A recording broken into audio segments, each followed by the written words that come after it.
Hey guys, welcome to the Filming with Josh podcast. I'm your host, Joshua Milligan, and this is episode number 104, interview with director Joshua Dixon. This is the Filming with Josh podcast, brought to you by Rustic River Media. Welcome to the videographer's home for tips, tricks, and how to make flicks. Thanks for tuning in to another episode of the Filming with Josh podcast. You're new to the podcast. Filming with Josh is your home for tips, tricks, and how to make flicks. If you are new to the podcast, I want to encourage you to listen to all the episodes we have in the past. We also have a Facebook group called Filming with Josh. That is a private group on Facebook where you can go and join and share your work, ask for feedback, look at tips and tricks and things that I post from shoots I'm on throughout the weeks. So I want to encourage you to go to Facebook, type in Filming with Josh, and ask to join the group today. Also, if you are a longtime listener and you don't already know this, we just started putting the podcast on YouTube. And so if you are looking to watch the podcast for some reason, I don't know why you'd want to watch me, but you can go to YouTube and do that now. And if you are listening to this on YouTube, we are also on Apple, Google Play, Podbean, and Spotify. Today, we are welcoming director Joshua Dixon on. Josh, how are you doing? I'm doing great. Doing good, man. Josh is joining us from a long, faraway land that I will save that for when I ask you where you're from. But Josh is originally from Texas, right up the road from me. And we connected recently, and we have a lot to cover on this podcast. Josh, you recently came out with a movie that launched, I believe, a week ago today, correct? Yep, that's correct. A week ago. Today. Congratulations on that. The movie is called Hellhound, and it is available on Apple Plus. Is that correct? Or Apple TV, I mean? Yeah, it's on Apple TV. It's on Amazon Prime, Fandango, which is Vudu now, and possibly some other places, but it's all VOD right now. Yeah. Awesome. Well, Josh, why don't you tell us a little bit about you? Tell us kind of what your background is, where you're from originally, how you got into video and filmmaking, and kind of kick it out from there. Sure. So, like you said, I'm originally from Texas, right? From Dallas, Texas. Fort Worth, Texas, to be more specific. And I was in film there. I was doing a lot of producing and like directing corporate videos, sort of thing. Fighting amongst, all of my colleagues and peers, for clients. And I was semi-successful. I had a pretty small company there. And during that time, we had purchased some equipment as a Red camera. For all the techie gearhead film guys out there, it was like we had like the first one. And so there was a lot of demand, and I got a lot of unique work like during the first few months. And one of those jobs was an opportunity to work in Cambodia. And so I went and worked on a film in Cambodia as a first AC, pulling focus for this DP. And through that and those connections, like we could dive into how I ended up where I'm in Thailand at the moment, but that's what brought me to the region essentially. And so I got a lot of good opportunities there through a really good friend of mine that's a director in Cambodia. And then also the DP that I met there, that kind of like helped set me up in the region. I fell in love with Asia, and started exploring possibilities. And Thailand's really kind of like where the center of that kind of universe is here in Asia, Southeast Asia. So it's kind of where I ended up setting up here. So I set up a company here, probably about 10 years ago now. It's grown in scale, and it's quite large, and probably one of the top companies here now. So that's kind of how I got into the region where I'm at, and that set me up for doing my first film. Yeah. And is this your first film? Yeah, this is my first film to direct. So I've DP'd probably, I think, about 7 different movies before this. Okay. Three, I think 4 in the U.S. and then 3 here in Thailand. Yeah, man. Well, two in China, something like that. Go ahead. Two in China. Yeah. So before we leave, I want to just ask you this question because it kind of blows my mind. But how in the world did you go from like getting work in Texas to like, I just don't understand how you could go to somewhere so far away and just start a business in such a remote, not a remote area, but like foreign place from where you're originally from. It takes a lot of time, patience. It's a different culture, different language. But the one thing is like everyone needs to realize that there's already a market here to start in, right? I started in commercials here. So I've been directing commercials for 10 years here. And there's a massive commercial market here. So I came in and used, the expertise that I had in order to kind of like establish and start that. And that was directing commercials, working with commercial clients. So once you get past understanding, like, I don't know, I guess it is hard, or it's probably more just like surreal or weird sounding to people whenever I say like I live in Thailand. I have a production company here, and it's a it employs a lot of people. Like, so people, they don't really connect with it, right? Because it's different from everything that they've known, from where I'm from, right, from the U.S. Sure, yeah. So it's a bit weird probably hearing it, but I think it's perseverance, man. As long as you can do something long enough, you'll eventually succeed, right? So yeah. Do you feel like the market was more saturated in like the Fort Worth area, or where the places you worked in the U.S. versus where you are there as far as commercial work goes? So there's a couple of ways to look at it, right? So you can look at it in terms of like the workforce. And in the workforce in the U.S., definitely, it's definitely more saturated. There's a lot more middle class in the U.S., right? And so there's a lot of people that are able to kind of explore film as a career, which here in Thailand, a lot of them don't have that privilege, and they go to work for some sort of like a technical company, like a lighting or grip company, and they work as staff for that company, right? So it's like a 9 to 5 for them, and they go to work every day. So it's a bit of a different setup, right? So like the lighting and equipment vendors here, the cameras and all that, they have staff. So all your camera assistants, whenever you hire a camera, they come with the camera. They take it back every day. You're not renting and picking it up like over the weekend. To save money to do like your short film, like that doesn't happen here. So it's a very different kind of business model here. It's much more,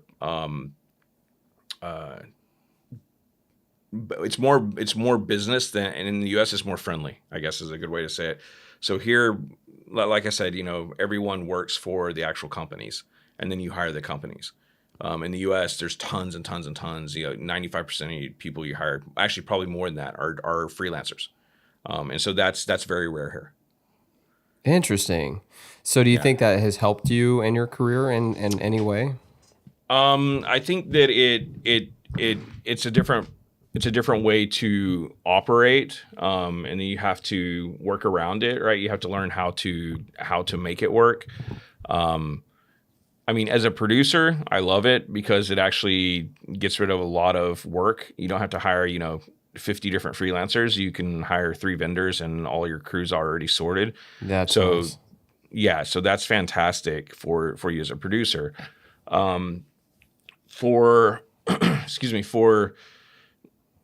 mean, there's so many different aspects to filmmaking, right? So like I think it's hard to just compare, apples to apples, because it's definitely not that.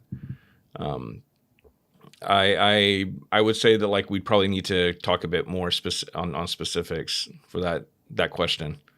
Yeah. Well, I know it's kind of a broad question. I just got my wheels turning when you talked about going from working in Fort Worth to working in Thailand. Yeah. Well, so you just got through directing, and I think you said you also produced Hellhound as well, right? You're one of the producers. So is that kind of where the direction your career is going today? Is more into making movies or films than it is commercial? Yeah, no, definitely. So So at our company, right, and I reference my company a lot because that's all I've known and I've done for the last 10 years here. We've got several different departments. So I hired a producer here about a little over a year ago, probably close to a year and a half or so ago. And he's done nothing but put together movies and produce movies his whole career. So he's working for us, and he's heading up a new brand that we launched, which is Peripheral Pictures. It's a development company to develop feature films. And so we're on the way. I think we have like about 10 films on our slate now, and we're on the way to develop. We want to have like around 20, and then get at least like 3 or 4 of those made a year. And so he is heading that up, right? And so I work daily with him.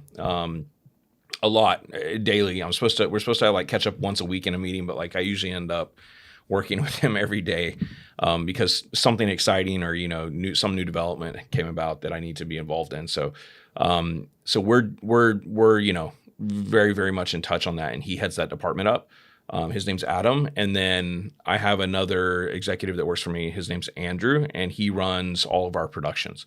So anything that comes in needs a quotation, a line budget, a cost, production plan, all that. He oversees about it's as of right now, I think there's about 13 people in his department. So he oversees all those guys and all of their productions, right? But that's corporate video, that's commercials. Right now, we've got 2 TV series, one from Dubai and one from Korea, and then we've got I think we're prepping for 2 movies also at the moment. So there's Thailand. First off, you got to understand it's a big filming destination for other countries. Everybody wants to come to Thailand. It's cool. It's island vibes. It's everyone is very, very laid back here, and it's affordable. So, and then the locations. There's lots of locations that they want to feature in these series, movies and such. And so it's a very, very like film very, friendly, very popular place. Yeah, definitely. So that's one of the reasons why we have work here is because it's a popular destination. But so with those guys, and then we have a few other head of departments that work in our company that do different things, but it's like the accounting department and stuff. So like, I won't talk too much about that. So we've got another marketing department as well. And then we have a post house, right? So we actually have a post-production company where our head of post there, he oversees, I think it's about 6 or 7 people right now that are full-time there. So I'm involved in all of that.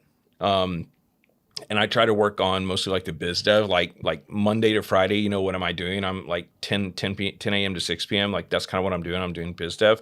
But amongst all that, I'm really trying to move forward, on directing and focusing on that as my personal career.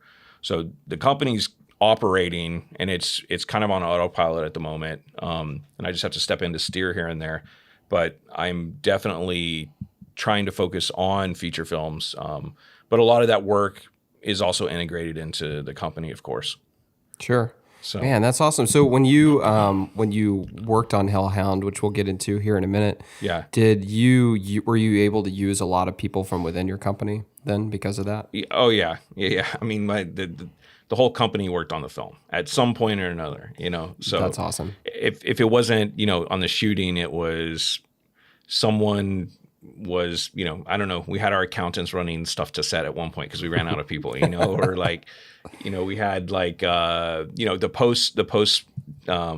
post-production team. They have all exported the film multiple times, because we're delivering to a bunch of different territories, a bunch of different formats. So like sure. Everybody's been involved in one way is sleepless night or another. So yeah. That's awesome. That's awesome, man. Well, tell us about Hellhound. I actually watched it, but I want you to tell us, and and whether or not you want to reveal any spoilers is completely up to you. But can you tell us a little bit about what the concept is, what it's about, sure, who came up with it, etc.? Yeah. So previously, I had been working with so there's a producing partner of mine. His name's Nico. He and I were trying to get a TV pilot off the ground. And I'll tell you this, like, this is like right over 2 years ago. In the last 2 years, I've learned so much. A very big credit to that would be Adam, the producer I told you about, that's working with us now. And so I feel like probably, under 2 year or, over 2 years ago, I had a very basic understanding as to how the business works. And I did not have the best ideas at the moment, right? So like one was a TV pilot, right? Nobody's doing TV pilots now. You're pitching to try to get something greenlit, and then usually they're buying the story or the IP from you, and then they're going to continue with whoever they want to, whatever showrunner and directors that they want to shoot the TV series. Also, getting a TV series done is extremely hard to sell it versus selling a movie, right? It's almost impossible, I would say. So we had a moment of epiphany, right, where we said we shouldn't be doing this TV series. We need to do a movie. During that time, it was literally the second time that our country was locking down for COVID. Oh man. Yeah, and so it was like, that's always a beat. That's a beating, anyways, right? You're excited. You think like you have something that might work, and things have gotten to normal, and then everybody experienced this. It was just like it was like another COVID lockdown, and so I'm not really a writer. Nico, he went to school for it, and so he just started writing, and so we started writing a movie, and I did my best to support him in saying, you know what, just write what you want and don't worry about the budget, which is the exact opposite of what you try to do with an indie film, right? Right. So, but I told him, don't worry about it. We'll figure it out. We're smart. We do production all the time. We'll figure out how to back into the budget, or we'll then alter it, right? But half of my reasoning for encouraging him like that was because I was so tired of not getting our project off the ground, right? I was just like, screw this. Let's just do it, man. Let's figure it out. I'd rather start and then run into problems later than to never start. Yeah, right? that's so great. Yeah. So yeah, it was definitely like, there was some motivation to just get it done. Sure. And so we did that. And he wrote the script, and then I got it back. I read it, and it was just there's explosions, there was all kinds of stuff in there. There was a lot of locations. Yeah, I have that in my notes. There was a lot of locations. Yeah, there's a lot of locations. So like if everyone actually knew like the amount of money that was spent on this movie, they would never ever believe us. It with all, like I didn't take a director fee because it was my movie, my first one, I needed to get it done. Well, I took it for director fee. I'd forewent it, right, and then put it back into the movie is what I did, so that way, I could just get a better movie. But so like, I mean, it was a true, very, very, very true, like grassroots effort, like almost like film school style in a way, which is crazy because like anyone that's ever worked with our company experiences something completely different. We're very much, more of a commercial shoot production company, where we're treating clients, bringing them food to set, like they're sitting in front of a monitor and we're making sure that they have coffee and all that stuff. Right. Yeah. That's typically what I do. Yeah. Yeah. So I was doing the exact opposite, right? I was trying to figure out how I can, it's like going into overtime. I said, okay, look, don't tell me about it. Don't tell me the cost. We'll worry about that later. I just got to get this done. And so we would just keep shooting. And, it was rough, man. It was super, super rough. But we got it done. The staff that I have, they're amazing. And they without them, we wouldn't have been able to do this for sure. I don't remember what your question was, man. I want you to tell us. So tell us a little bit for people who are listening to this who haven't seen the trailer or anything. What is Hellhound about?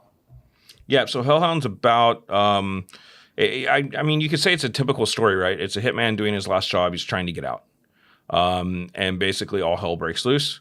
And the way that we do it, though, I think is what's unique to the perspective of the movie. It's very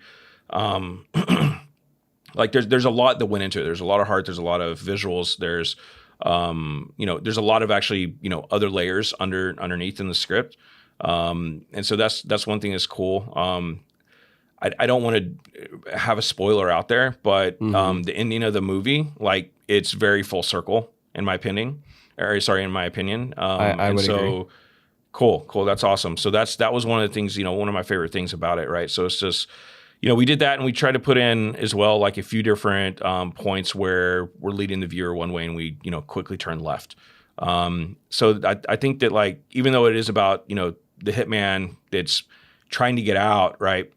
The way he's trying to approach it, and he keeps running into like roadblock after roadblock. Each of the roadblocks is unique in that way, right? The story, the different layers. So I mean, it's a typical story, but I think the way this told's very unique. Yeah. So as far as the movie goes, so by the way, congratulations on getting your first directed movie under your belt. Thank you. That is awesome. Definitely something I've never done. I watched it, thought it was great.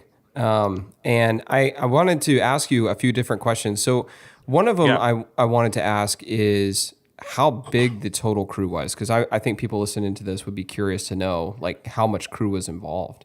Yeah. We probably, so like the very, very minimum, like small days was probably about 50 people.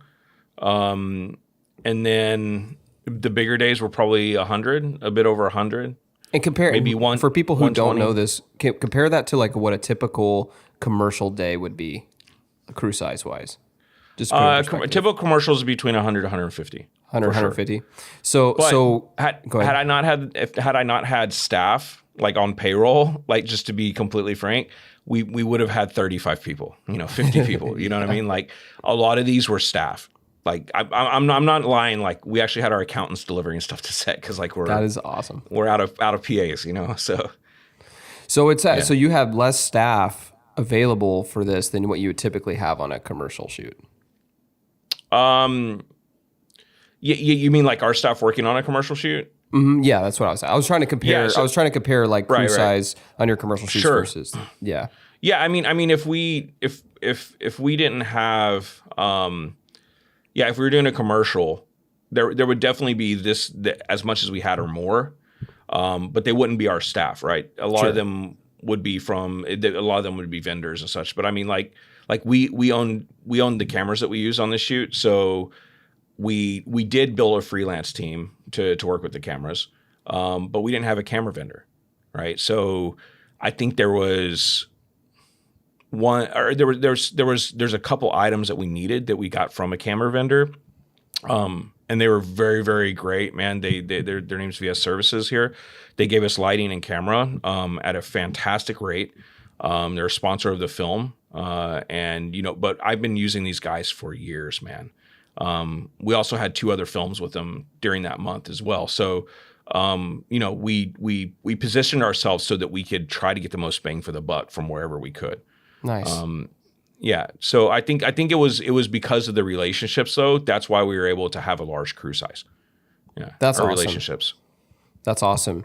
And then you had a pretty good cast. Can you talk a little bit about who was in the film, and then how you guys went about casting it?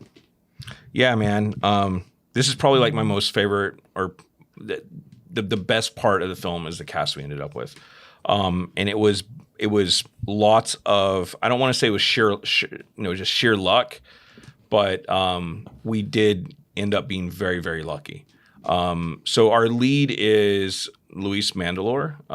He's kind of like an underground action star. He's been in a ton of stuff. He's one of the cast, that's called back every time there's a Big Fat Greek Wedding. So he's been in all 3 of those movies. The one that just came out, he's one of the main cast in that. And he's fantastic, man. He's a great actor, dude. I learned so much just working with him, because he's been in the business nearly 25 years, something like that, 25 or 30 years. He goes as far back as, like, I think he auditioned for Joey Tribbiani on Friends. Oh, right? really? Like yeah. Like he almost got that role, right? Like he just literally just a fork in the road sent him the other way. So, yeah, I mean, he's amazing, man. He's very, very talented. He understands the filmmaking process. He's also a director, right? So he understands the other side of the camera too. So that was invaluable to me, man. I really think if we didn't have Luis, the film would not have turned out how it was, because he was not just 100%. He was 110%.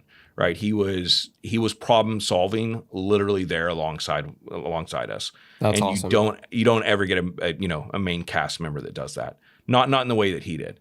And so it was fantastic working with him, man. I'd work with him again in a heartbeat. And so he played Loreno, right? Who's you actually never hear the guy's name in the film, but that's what we named him, Loreno. He's the actual hitman.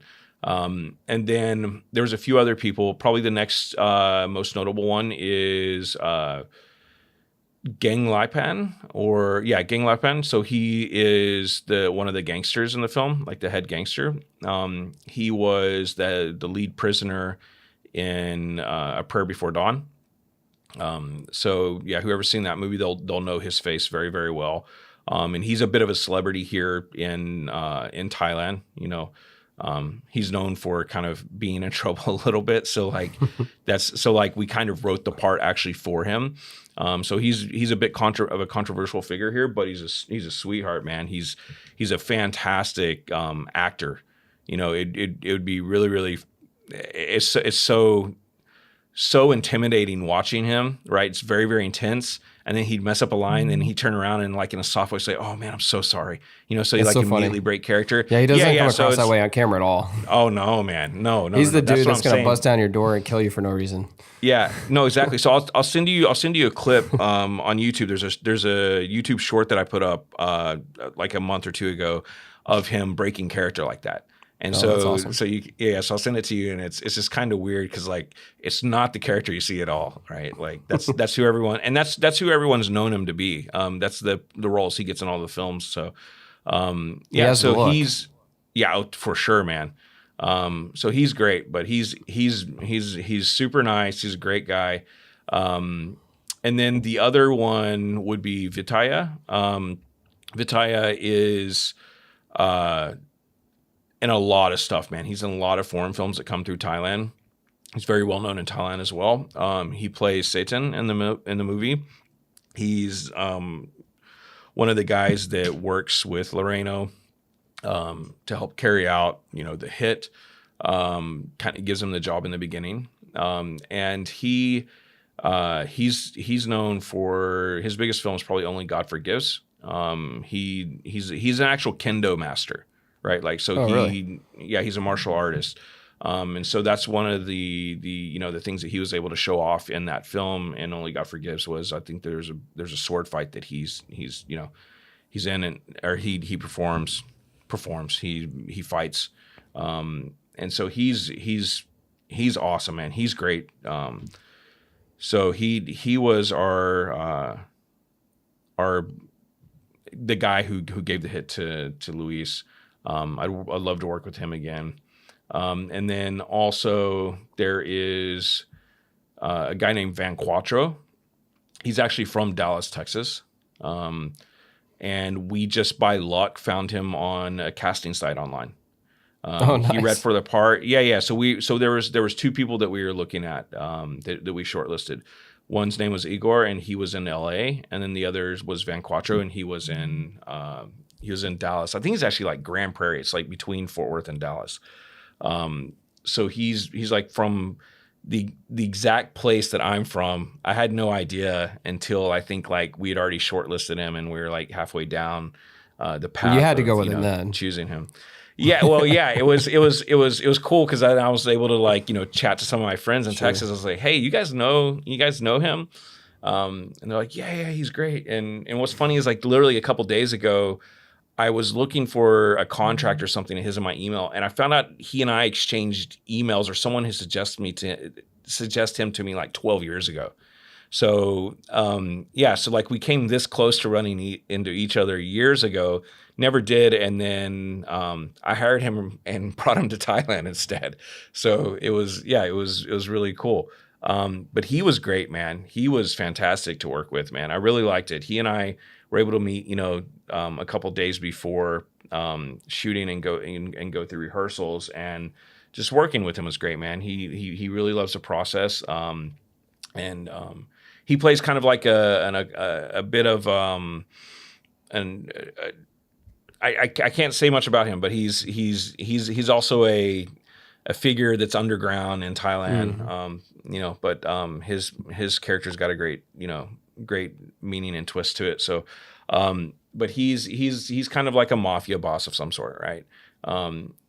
But he's great, man. He has this whole like very unique way he delivers his lines, and he's I think he was a hippie back in the 70s, and so like he really is able to dial into this like unique, very eccentric kind of character. So he's great, man. Everyone else, those are the main stars in the film. So yeah. So let's talk a little about the locations. We kind of briefly mentioned it, but man, there's a lot of locations.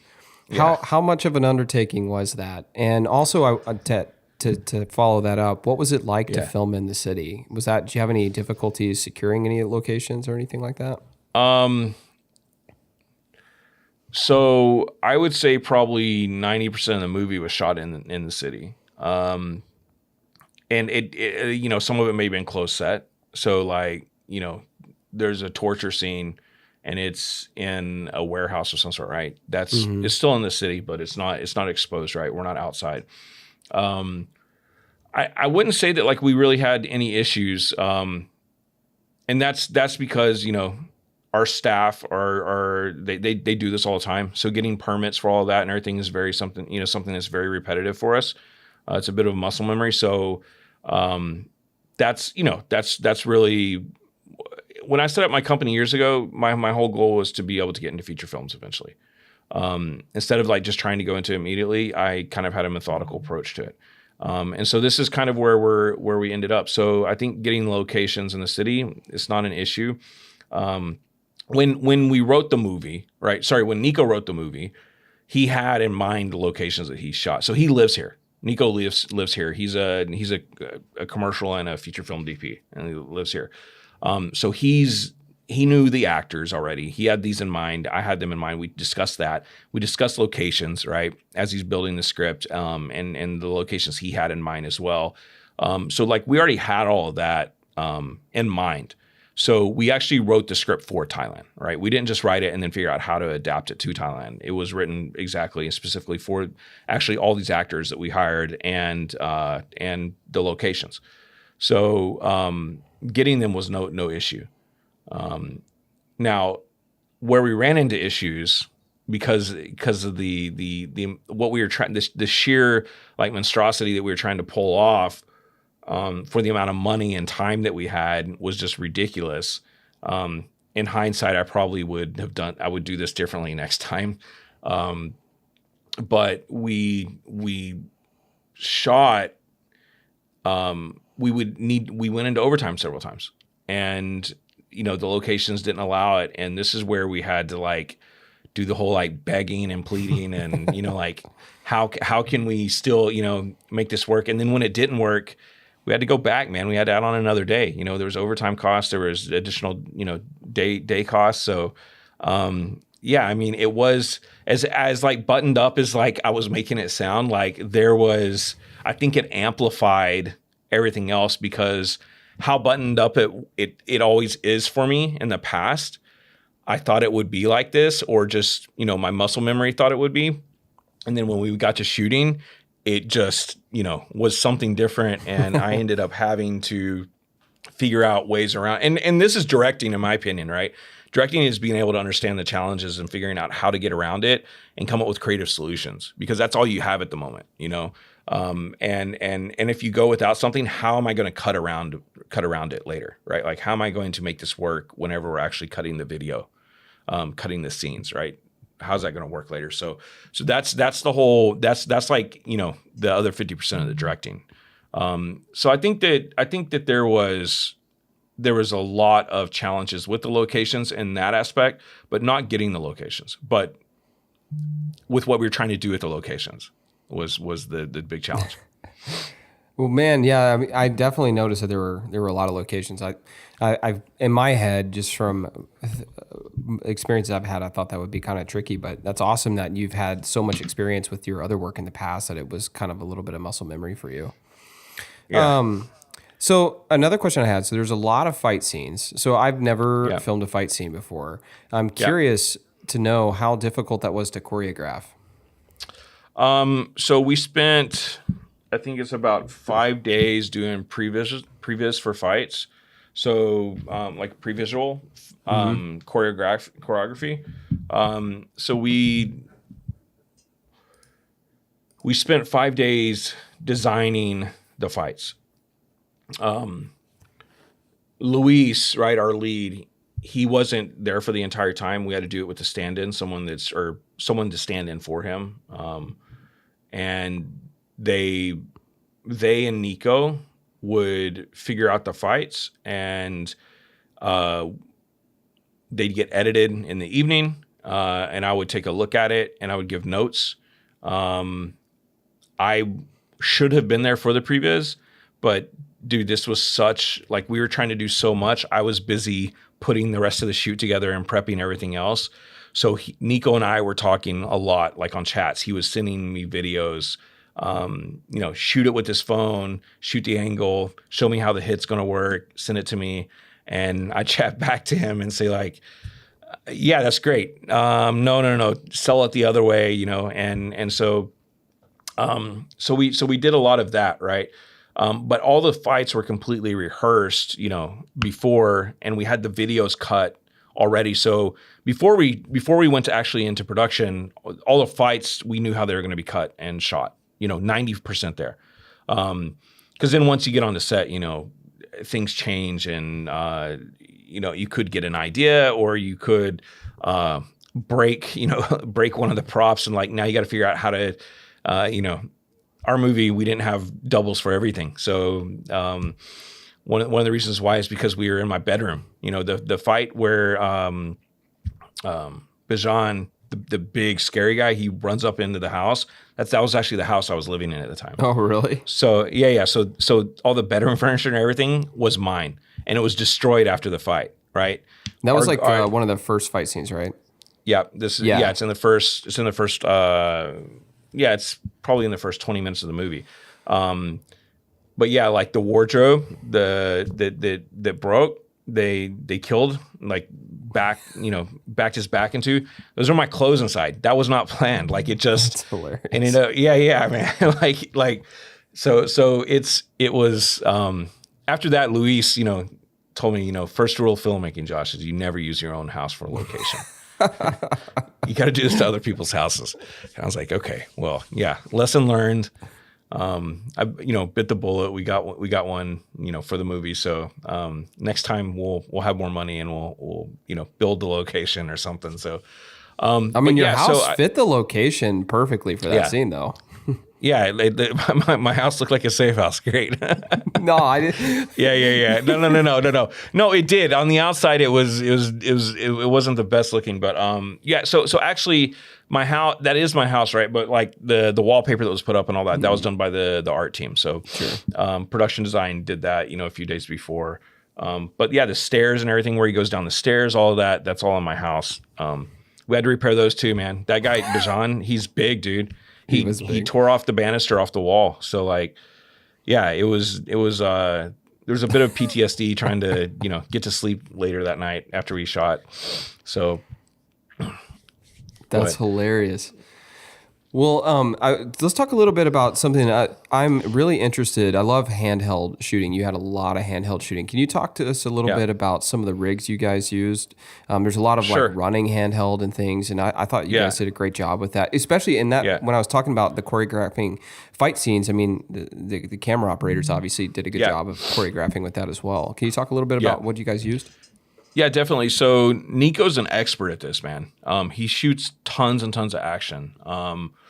So he's definitely very skilled in this, and he's just using, I think they strip down the camera as much as they can. They leave like maybe a focus motor on there for the focus motor in a matte box for the AC, so he can just focus camera or focus the lenses. And Nico handhelds everything. He's been doing this for years, man. So he's an expert at it. I mean, that's all I can say. As far as the rigs, some of the other cooler rigs, right? Because that's just handheld.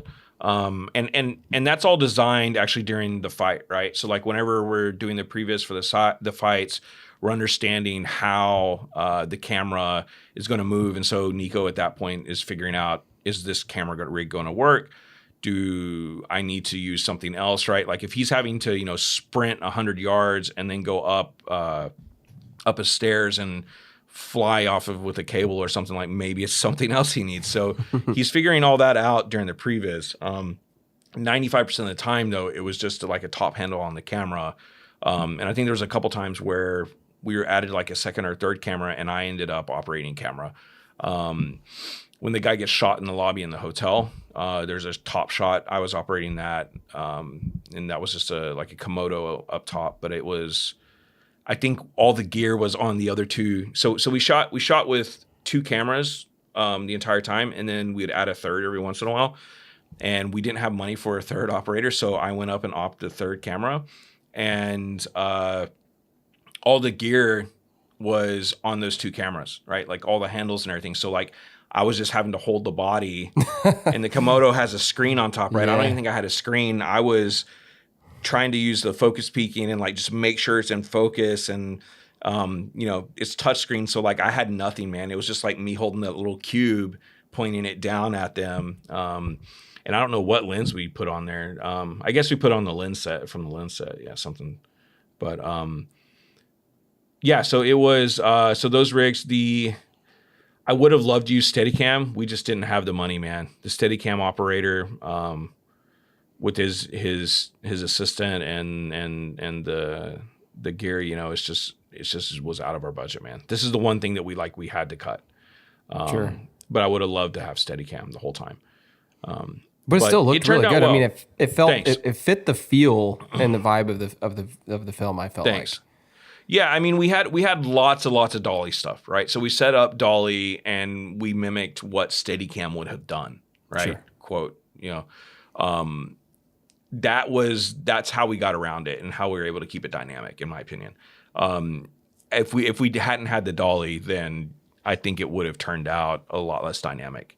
It wouldn't have, because in the movie, right, like a lot of movies are completely handheld, and they should be, right there. But this one really had a lot of places where we needed to set up something visually, and it really conveyed a mood and a tone for that particular shot, and that's where the dolly came in. Yeah, I like the dolly shots you had in there. Thanks.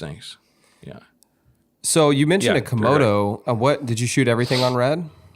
Yeah. So because that's what we own. So Nico owns a camera. Our other producer, who also was another camera operator on the film, his name's H.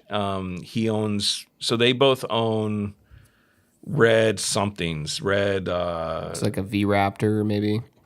No, it's the 5K.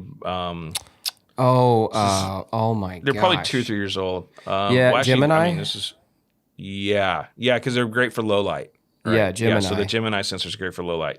So they both had Geminis, and that was, we used that because this whole movie's like 90% of it is shot at nighttime, maybe 90-80%. So we used Geminis, which I think that was kind of like we even wrote it to be at night because we had the Geminis, something like that, right? Like that's awesome. Like we literally like flexed our muscles that we already had as much as we could. Play into your strengths, man. Exactly. So like that was the whole idea behind the concept of how we got this movie to finished, and that's where we made up where we lacked.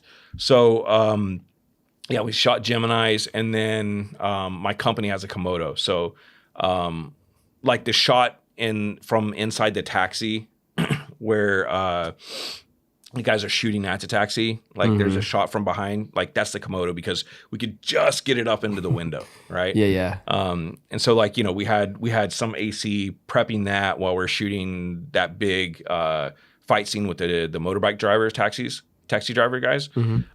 So that was the reason why. So we used a couple cameras on that fight scene, and then the Komodo was being prepped for the taxi scene after that. So one it was the Geminis. The reason we used them is because of low light, and we owned them, right? Then the other is the Komodo because we could fit it in places that we needed. There's a couple places we had to still shots. Talking about permits, but like there's a couple places we had to still shots. I won't go into that too much, but the Komodo you can do that because you can put it in a bag, and you put like a DSLR lens on it, and it's small, and you can sneak it in somewhere. So Yeah, I've definitely done that. yeah, we've all done that, man. Like this is how this. If you don't do this, you will not progress in your career. You know what I mean? Like there's Sometimes no you just way. got to push the boundary a little bit. Yeah, there's no way. There's no way. What lenses did you guys use, if you don't mind me asking? We used ultra primes, so Okay. they're Zeiss ultra primes, and then there was probably a bunch of other moments when we grabbed whatever we had at the office. Sure. Like I think in probably 95% of the movie was on ultra primes, and then we had a moment or two, like I said, where I was like we had still shots, right, where we probably put on like a Canon lens of some sort. There might have been like the taxi. I think it's an ultra prime, but it might have been like there's a really wide angle, like a Tokina, like 11 to 17, I think something like that. Yeah, So I we know might have exactly. used that for the taxi. I know exactly which lens you're talking about. That's a great lens. I almost bought one of those last year. They're fantastic. Yeah, they're fun, man. They're fun. The distortion on it is pretty cool, and yeah, they're fun lens. So, so I think that there was a couple moments where we used one of the Takinas. We have a Takina, that's right. So we used that on the Komodo, I think, a couple times. But 90% of the film, probably more, was shot on ultra primes. Do you use any sort of diffusion or anything like that? Yeah, Nico used. I'm pretty sure it was just like. Black Pro Mist something, is something to get rid of the digital edge. This is the one thing that I don't care about the red cameras. It feels like so sharp and so crisp, which it can look good for certain movies, but we really wanted to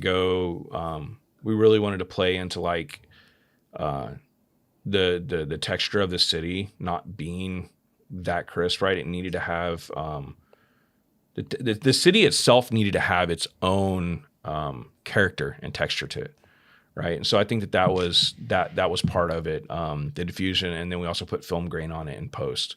Nice. So yeah, the shots look good, man, and the Komodo cut really well with the Gemini shots. I would never know that you snuck some Komodo shots in there. Yeah, it's the colorist, man. The colorist is kick out, which Nico's the colorist too. So Nico has a lot of roles. Dude, he's we complete each other, man. He does everything I don't do, and I do everything he doesn't do. So, but he's talented, man. He has a ton of tools in his toolbox. Yeah. So I have a kind of a technical question. Did you guys use a lot of? Because you had a lot of action. I'm assuming your sound mixers had to do a lot of lobbing. Is that kind of how you did a lot of your audio? Man, sound. It's a whole other adventure, bro.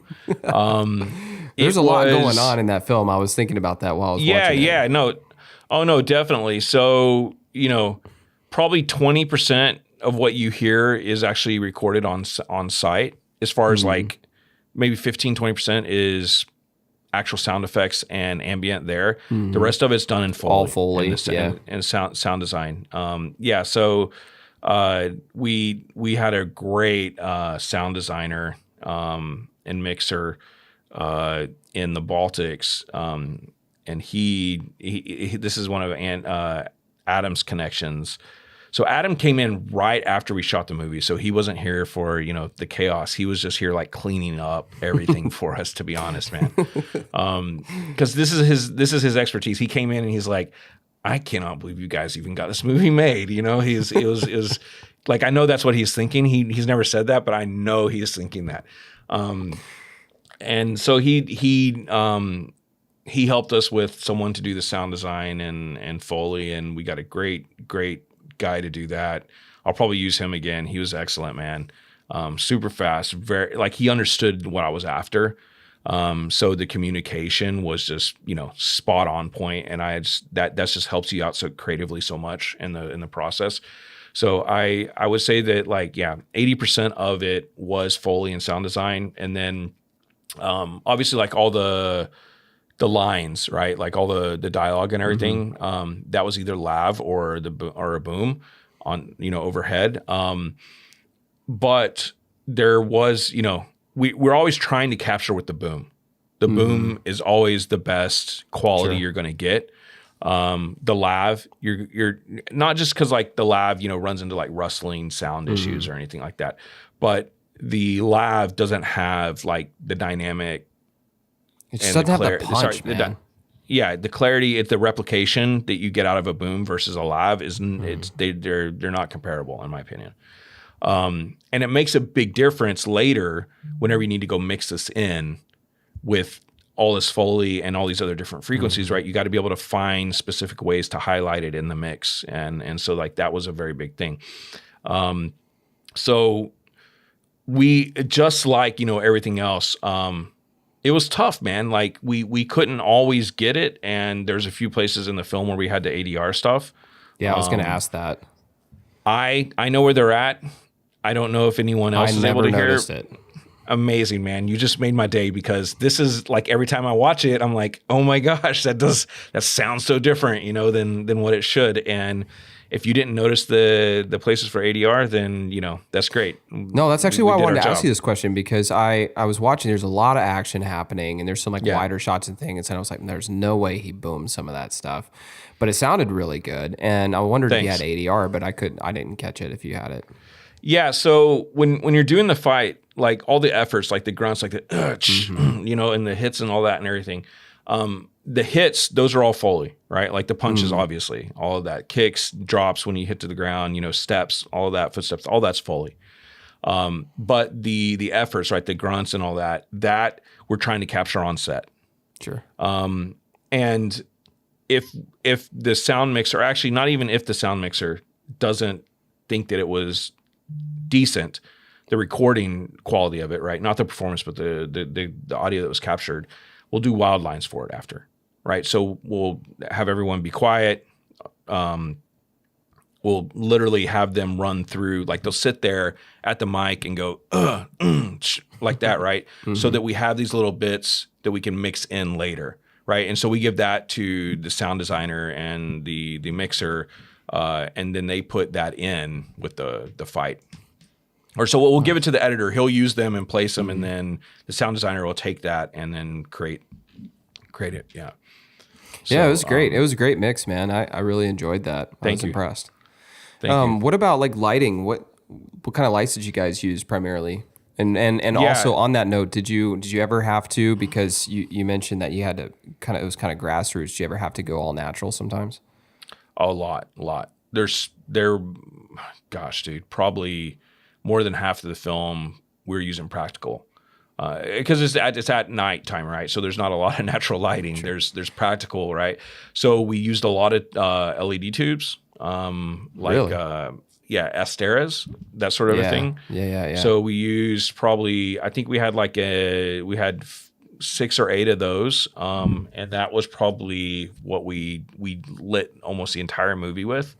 Bangkok awesome. has that feel, though, right? Like, it's very, like, there's a lot of neon and dark alleyways, and so it kind of, like, goes with that. And that was also the tone of the city that we were after. So the LEDs worked a lot, and if there wasn't, if we didn't have enough, we would try. We're always trying to figure out how the best. So not only, like, what's the best way to tell the story with the camera movements, but the best place to do it, right? The best spot to perform, to have the action perform in, right? And that can be, there's a lot of things that go into directing that, and that is camera movement, where we place the lights that we have. If we don't have lights, if there's practical lights there, let's see what the practical lights look like already. So there's a lot of consideration and thought process. It's not just like you do it this way every single time. So especially on a film like this, right? Like we didn't have the budget to be able to say, okay, we're going to recreate the lighting on every setup. So we were going in to, and even back when we were writing the script, right? When Nico was writing the script, he had locations in mind where he knew automatically. It's just, he doesn't have to think about it, man. It's in his brain already. I know the lighting works in this way there, so I can tell this sort of story and mood there. And so we the whole movie, like you said, playing your strengths, right? Like the whole movie was done this way. And so when we're shooting on the streets, a lot of times we just didn't have light. We knew where we could find pockets of light, or the scene looked cool that way. So it was great. So like, let's have them step into the darkness and then back into the light, right? So like it helps motivate what we're trying to portray in the scene. Sure. Yeah. So I think that we definitely played into that as much as we can. As far as like actual lighting that we had a few tubes. I think we had like a couple M18s, no big lights. I think maybe we had, some 4Ks or something on 1 or 2 days where we just needed some bigger lights, some more punch to it. But yeah, I mean, it was pretty much small the whole time. And a lot of times it was like we're sending our electrics, down, or like a grip, and he's holding the tube, and he's waving it in the air to make it feel a different way, or so yeah, so there was a lot of that, man. Yeah, or PAs. Yeah, you send in PAs with the light to go do it because you're out of crew, so. Yeah. Yeah, and the Gemini, I'm sure, like really helped with that too, man. Oh, definitely. I mean, it was that, and so this was one of the greatest things, about the film is like Nico and I have been working together for years already.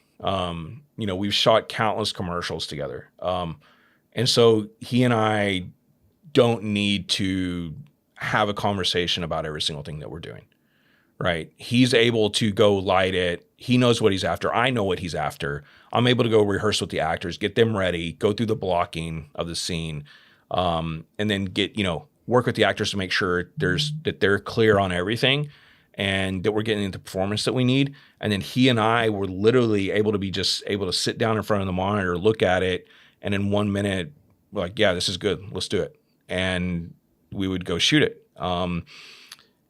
There was, I can't tell you that I even like maybe 2 times during the whole thing told him I don't like the lighting. He and I just know each other that well, and we knew what we were after, and I trust him, man. His lighting looks fantastic. And I was a DP years ago, man. So lighting is something that is very, very important to me and that I know very, very well. But he and I are very in sync on that already, I guess. Yeah. That's awesome. Yeah. Well, I was going to ask you, switching gears here, a little bit about some of the music. Was that all original, or was it some of it sourced? It was all original. Okay. Yeah, nice. There was, everything. I mean, there was a couple tracks that we licensed, I believe. Don't quote me on that. I believe we licensed a few tracks.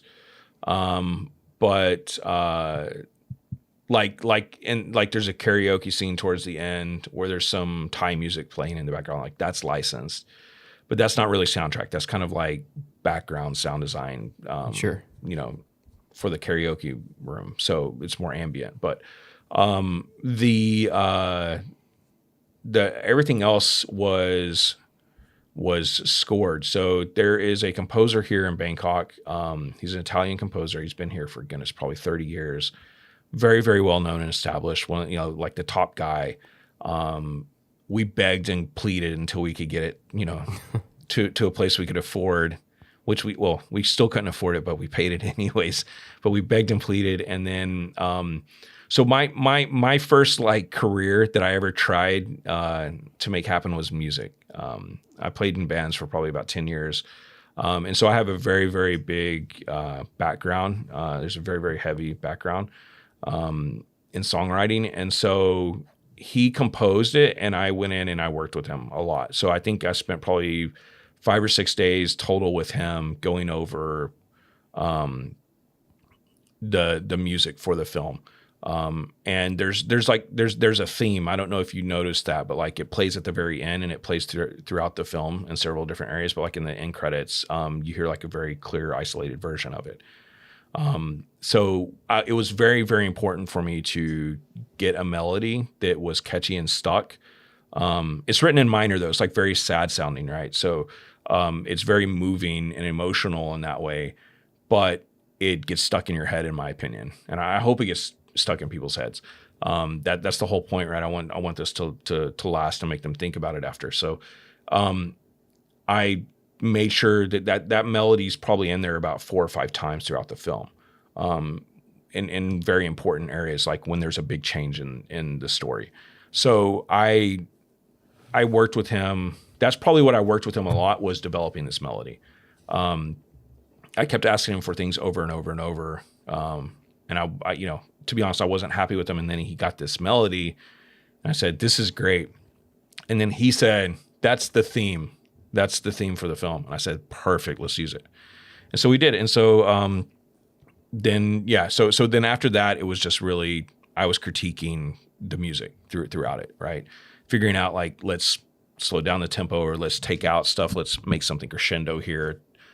That sort of thing, change the tone of it, because the music changes the entire tone of the scene, right? So mostly I let him work and write the music, but I just gave a lot of input. And then whenever it was, it was too over the top, right? When the scene should be like more solemn, or the opposite, like that's where I would start to give input, and we would continue to work until it got to a place that worked for each scene. That's awesome, man. Yeah, I thought the score was really good. That's one of the reasons I wanted to ask you about that. And I did notice at the end how that was kind of the theme that was playing throughout. Yeah. I guess another question I have is, so what do you think like the biggest challenges? I mean, obviously budget was one, because you mentioned that. What are some other of the bigger challenges that really stuck out to you? In just creating and doing this whole project, it could be any part of it. Man, so I mentioned earlier, I'm not just I'm learning the business of film also, right? And so after completing your film and having a cut, then you've got to do something with it, right? This is where I think like 99% of everyone that wants to be a director, they get completely lost. And I've been in business, the film business, right, for a long time. And it's not necessarily been in buying or selling, films, but in creating them, right? I've been working on film sets for years. So there is this whole like first half that I know very, very well inside and out. And then there is the second half where, in order for your film to be successful, it's got to sell. You need to make your money back for your investors. And then you need to get to your next film, right? To continue your career. And so like that was the thing that I've been focusing on so much the last year and a half. So after we shot the movie, we cut a trailer and had the trailer out in about, probably 2 months. And then we went to AFM, the American Film Market in LA, Santa Monica. And we took meetings with, probably, 60 different sales companies. Until we found a sales company that was a great fit for us. They help they help get the movie into the hands of Saban, who's distributing the movie in North America. And we've been successful in like the ROI now, right? Like so we made a successful movie, sold it successfully, and have reason to go on to the next movie now. Nice, that's awesome. So yeah, thank you, man. So like I think that's the other big piece of the puzzle, that all these people that are wanting to get into film, they don't even know that piece exists, right? So that's a whole other thing. So like, and then post-production is probably the other big thing.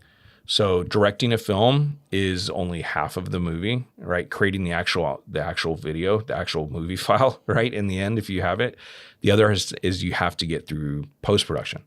I fortunately have been involved in post-production for a long time. So I manage a post-production staff as well, right? So we've got some VFX artists, and we've got staff colorists, and we've got a lot. Probably, I think we got 3 or 4 full-time editors, and so I was able to utilize that. We're able to put together the assembly. I actually edited the film like 2 times on 2 different cuts with 2 different editors, so that I can really kind of wrap my head around different ideas that I thought would be difficult for me to see without that. And so we continued with one of the cuts. Producers will tell you never to do this because I just wasted money, which I did. I did waste money with that, but I get why you did it though. Yeah. It's. I don't think I'll ever be able to talk a producer that hires me into doing that again. But because I was one of the producers on the film, like I just did it. So, but yeah, I think I think that was a great thing, because like certain scenes from each editor, I could see a way that they did it differently, right? So I was able to kind of understand what we had more, full. So that was cool, man. But post-production is the other tool, the other challenge, right? That I think that is very, very difficult. Because once you have your offline cut, then you've got to go to color, right? You got to grade the film. You got to go to VFX. Then you got to do VFX and oversee that. And as an editor on like an indie level, like you got to be involved in all this, right? Like the VFX doesn't look good, do it again.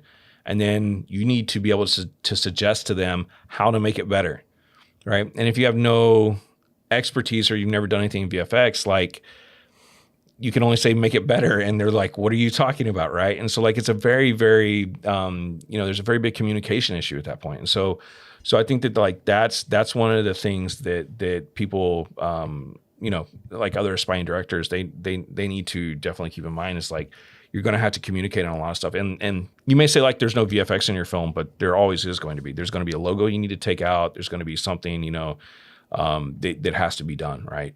But yeah, so there was like probably 90% of the guns in the film were practical effects, and then the others were muzzle flashes. So, were digital muzzle flashes. And so I spent tons and tons of time with our VFX artists getting it until it looked real.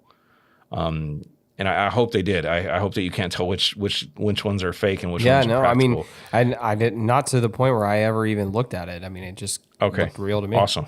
Yeah. Great. Yeah. So that was the other thing. And then the sound and the score and then the mix, it's all a huge project each time, right? So like a movie is a huge production that's made of a bunch of small projects internally. So it's and I mean it took us a year and a half to make everything from shooting, so like it's a year and a half project or a long project. Yeah. Well, it's something to be proud of though, man. That's awesome. Thank you. And I bet, how does it feel to you to like get that first one under your belt? Is that like a weight lifted? Yeah, I mean it's there's a lot of different emotions with it, to be honest. There's a lot of different ways that I feel, especially like when you go online and start reading reviews, or certain people saw it and you're like, did they like it? Did they not like it? Like you can get inside your head essentially. Yeah, I was gonna say I don't know. I would almost like be too afraid to read any reviews if I were. Yeah, I mean, no, for sure. And I mean, dude, reviews are so. There's nothing accurate about reviews, to be honest. I mean, I don't know. There's probably like a few films that like the general consensus, everyone agrees are bad. But other than that, like everyone else has they're a different person. They like different things. And Just because someone says they don't like something doesn't mean that another person doesn't like it. You know, like there's no basis to it, in my opinion. But yeah, I had that feeling that you're talking about, like all last week, you know, after it released on the 12th, I was every single day. Like you should see the chats that I had with Nico. I'm sure he was getting tired of me sending like screenshots of our reviews and stuff. So, you know, I was like, what's that? What does this guy mean? You know, no, it wasn't that bad, but, it was fun, man. It was cool to see it. And, I mean, it's actually really nice to read a review whenever someone gets something in the film that you were trying to communicate. Even if they don't like your film, but they're able to say like they were communicating this thing. This was the underlying thing, you know, story in the film.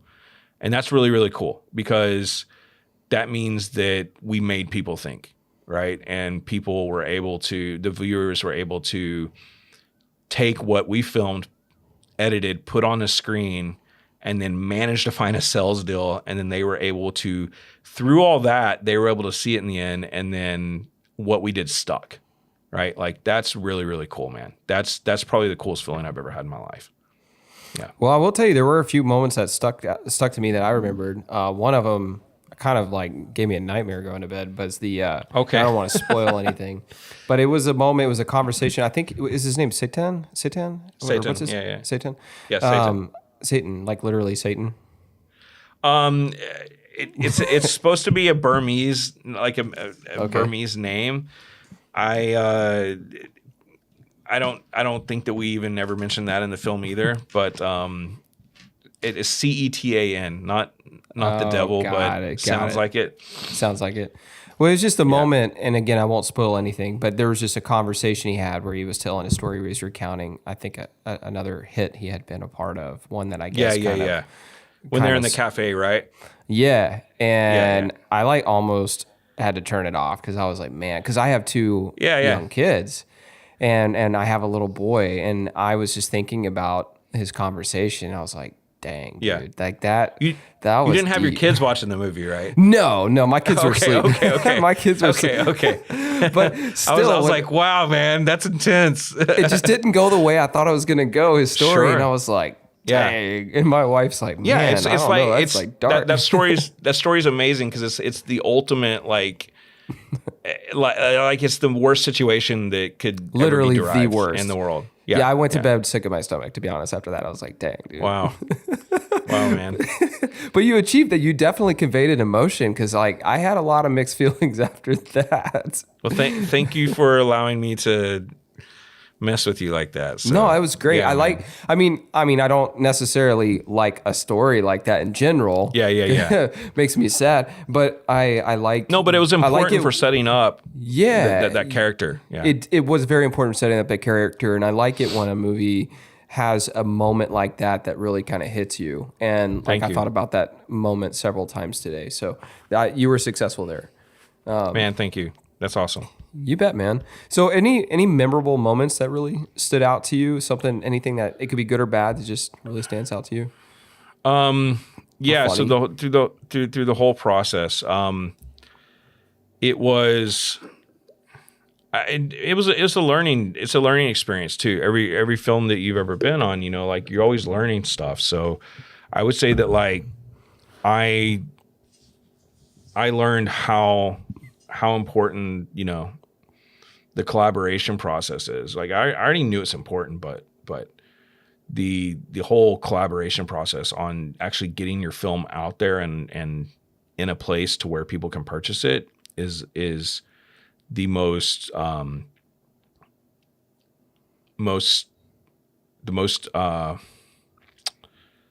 the biggest puzzle thing. You know, it's the biggest puzzle piece. It's the biggest piece of education that I got out of this whole thing was that. And so I think that, let me back up even further. So we purposely wrote, like as much as I say like we played in our strengths with everything, we also understood that there is a specific place for a genre film, right? Action, horror, sci-fi. These sell really, really well in the indie market globally. And so we made sure that we were creating the movie in a way that we can it's marketable, right? And we also used a name talent that we knew was already selling in these markets, right? Luis. And I'll be ever, eternally grateful for him for doing this film, man. He made us, he made it work, man. He was great. And so with all of that, so like as much as creating the movie that there is to it, like being fun on set and being a director and writing your script and your screenplay is, amazing. And then you get the actors you want, and then going through post-production, right? There's this whole encompassing plan for the whole thing, right? And that is when you start out with the script, do I have a script that can be successful, right? And that doesn't mean it's written well or it's just completely engaging, but it's also the business side of it. And so you're trying to find this, like, you're trying to ride this line all the time, like between like quality movie and sells, right? Quality movie and marketable movie. And so like that's the biggest thing that I took away from the whole process. And now that I understand it a lot better, it's great because when I go into to creating my next movie, I'm trying to keep. I want this to be a muscle memory, right? I need that to be, just automatic. That turns on whenever you read a script and you're like, hey, can I make this movie or not? You got to understand there's also people putting money into it. And yeah, you maybe you're a cinephile and you're a purist in that way, but like when you're asking people for money to put into films, like they also earn that money and that's their money, right? So like you do have responsibilities to them as well. So I think that as a filmmaker, as a director, there's one thing, but then whenever you're producing, you're actually packaging it and you're going to go sell it. Like there's so much to be considered and so many different ways to do it as well, right? Like every producer has a different connection, or, maybe there's people you can, have a co-production with and they can help with sales in another territory. So like there's it just spider webs out into a bunch of different ways. So I think the business side of the filmmaking is the answer to that question. That's awesome, man. Did you ever think at any point in your career you'd be here doing this today? Did you ever think that actually happened? Yeah, I did. And that's not to not to sound cocky. I always have thought that that's kind of like where I was going to aim at was directing. I mean, to the point of where I set up my company 10 years ago to first work in commercials so that I could get into feature films. That's literally was the plan. And I was very, very fortunate to be able to execute that. And now we're at the point where we're able to have a feature film division and actually be able to, like, we're accepting other scripts right now. Like I said, we've got about 10 films on our slate right now that we're developing. And so that development company was a missing piece that I didn't know existed, before probably a couple of years ago. And now I understand, hiring Adam, bringing him in, he's, the glue that holds everything together. And he's an expert and I let him make the choices, man.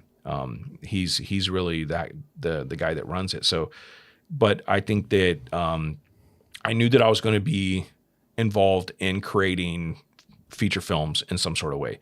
Directing was the goal, but I knew that it was always going to be either producing or putting the deals together, because entrepreneurship is something I love too, right? I love creating businesses and running them. So that was something that definitely I knew I would get into it somehow, right? And I was pointing in that direction, yeah. So that's probably about 15 years ago is where I made that decision. Yeah. From the original Red to living where you live now and getting your first film out. That's awesome, man. Yeah, man. Do you still have that? Journey. Do you still have that camera? No. It'd be cool if you did. You have that like on a mantle somewhere. I think my old business partner in Texas still has it. Maybe. I don't know, man. You got to get that back. Maybe. I think it would cost more to ship it than it's worth, you know? So like, yeah, it's quite outdated. So I had a professor at college who had one of those when it first came out, and he was like so pumped about this new company.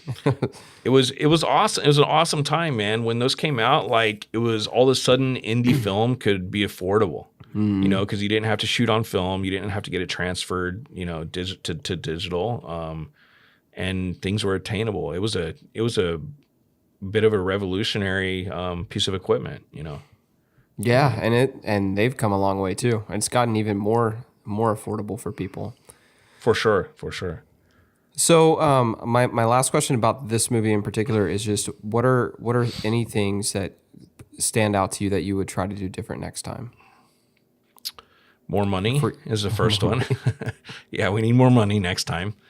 More money, better planning. I mean, it's just. It'd be like I said, this last time I was very, very much of the mindset of I've got to get it done. You know, I've already shot 80% of the movie. I can't stop now. I got to complete these scenes no matter what, and we'll figure it out later. And so that is a great attitude. If you can afford to do it, and I was in a position right where I could figure out how to make it work later. This next time around, I want to plan better so that I have a more polished movie, right? I want something it worked for our movie because our movie is very, very gritty, right? It's very, like I said, the city has its own character to it. And so the next movie, I want to have the option to do something different, more polished if I can, you know, a bit higher end looking. And so I think more planning for that is going to be a big thing. You know, I'll probably hire a different crew in different areas. Man, I mean, my office staff, like my office manager was our script supervisor. Like I taught him how to do script supervising 1 week before the film, bro. Like it's like I'm not going to do this next time. That's it. Yeah, I'm not gonna teach my office We actually manager. found him at a restaurant. He was a waiter. Is that, dude? I'm telling you, man. Like that's not far off. And so I'm not gonna do that again. But I think that I mean it's just it can continue on this path, right? Like continue on the path that I'm on. It's you know it's just gonna get better. We're gonna improve next time. Sure, naturally, yeah. Yeah. So I think that there's. That's the big takeaway is to keep moving forward. Keep moving forward and use the people that you enjoy working with and get more money next time. You know, so. Yeah. And are you wanting to stay in the kind of the action genre, or are you looking to go into other directions as well? No, so I'm not tied to action per se. Like I think, you know, any level big budget movie, if it's not like a rom-com, there's some sort of action in it now. And so I think that action will still be a part, right? We'll still need to do some choreography, maybe some previs. But the next one that we actually have in the works right now is a sci-fi film. Oh, cool. Yeah, so we're working on that now. Nothing's officially been nothing's been officially announced. So hopefully we can announce something soon on that. But we're packaging a movie now. It's a sci-fi film. And it has action in it. But it's going to be cool, man. It's not a typical sci-fi film, so it's not like spacey environments and you know, people shooting lasers out of guns and stuff like that. So, but it's got sci-fi elements to it, and so it's a pretty cool concept. So I'm not tied to any specific genre. No, I'm like I said, I'm trying to keep the whole that business plan that you got to wrap each movie around. I'm keeping that in mind first, and then within that, I'm choosing scripts. So yeah, so I'm staying within genre films though. So sci-fi, action, horror, that sort of thing. So I'd really love to do a horror movie, man. I'm a very, very big fan of Jordan Peele. And so like, Us and Get Out and those type of movies, Nope, that I think those are genius. Those are great. I really want to do something like that. So there's actually another film that it's kind of in the vein of those that there's a script that I'm looking at right now that I really, really want to do. And it takes place here in Thailand, actually. So it's really cool that like it just happens to be convenient in that way. Oh, that's awesome. Yeah. Because you're not tied to just doing yours in Thailand, are you? Or are you? Sorry? Are you tied to trying to do most of yours in Thailand, or? I mean, it makes sense for us because we have the company here, right? So like we have a lot more flexibility and bandwidth. But we do produce a lot in the surrounding countries. But our big advantage is that we can do movies here affordably. And the whole thing is like, if I'm tied to Thailand or not, like it's smart to do your film in Thailand because there's so much support here. I mean, Thailand's got 70 million people. Bangkok's about 15 million. It's bigger than Manhattan, the city here. So I mean, there's so much support here. People don't realize that, but like Thailand is not only the population, right, but like the actual infrastructure of the city. Like there's 2 Ferrari dealerships here. Like there is the city here is a metropolis, man. It's massive. It looks like Manhattan. The skyline does. And it's massive. There's shopping malls literally every single train station. There's a shopping mall nearly. So it's a very, very high tech city as well. And that people don't associate Thailand with that at all. But so it's a very, very cool place to shoot your film. And I think to go to another country, actually, even in the region, you're not going to find the amount of availability, locations, crews, the creative. You're just not going to find it. It's really like the central hub for the region. So I would say keep everything in Thailand as much as you can. Even if your story takes place in another country, shoot it for here. So last year we line produced a movie called 3, and it was a movie from Dubai, and they shot for Dubai here, right? So we had all Arab actors. The wardrobe and everything, we dressed locations to be, Arabic looking and it was, all shot here, and supposed to take place in Dubai or UAE, I think they did a couple establishing shots there, like some mountains. But yeah, 98% of the film was shot here in Thailand that's awesome for the Arabs. Yeah.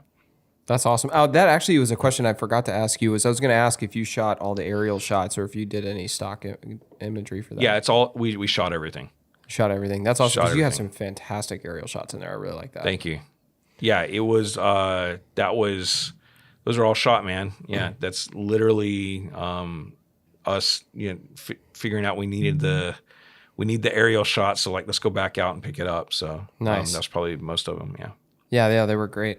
Well, man, my last question before we wrap up is, what advice do you have to aspiring directors out there that want to do what you just did and complete their first project? Man, I think that like, and you'll know this, like just hands-on, being in the business you are, is like your relationships with people are the most important thing that you can maintain. If you can keep good relationships with people and make it known what you're wanting to do, and don't be prideful. Like that's the biggest advice that I can give you. Be willing to do whatever job in order to get near people that know how to do what you want to do. Right. So be willing to work for anyone, that you look up to, that you admire. Don't be prideful and say no. Like when I started working in the business, I was a PA and I started working on set, for free so that I could get into the business. And I think that that's the biggest thing. And I think most people understand that. But if you're wanting to get eventually into directing, technical knowledge is a great thing to have. If you want to go through camera department first, so you understand the technical side of it, it's a fantastic idea. That's what I did. I worked my way up to being a DP, and then directing. It's very, very easy for me to understand how the scene's put together, right? Yeah, that makes because sense. I understand the angles. I understand whenever, I can communicate with the DP. I can say, put the camera over there, up high, pointing down on a 35, and he and I understand, we're speaking the same language. And so like that was a very, very big advantage. So I suggest like, don't go just immediately into directing, like learn a little bit, about all the other departments. I think that's probably the best advice that I could give is learn from others as much as you can. Don't be prideful. Be willing to do any job you need in order to learn that. And then when you get the opportunity later, be ready to try it. It'll probably be scary, but try. You can't knock anyone for trying. So No, absolutely not. Yeah, a comment on what you just said. Like when I hire camera operators, I only hire guys that can edit competently, because I feel like the best camera operators. Yeah, they know how to shoot so that you can edit. get something to edit later. Yeah, exactly. Yeah. So I think Exactly. like that's along the veins of what you're saying. Like if you're aspiring to be a director, having as much knowledge as you can about the entire process would be really beneficial for you. No, completely. And that's where I feel like as a director that's accomplished, you need to understand that.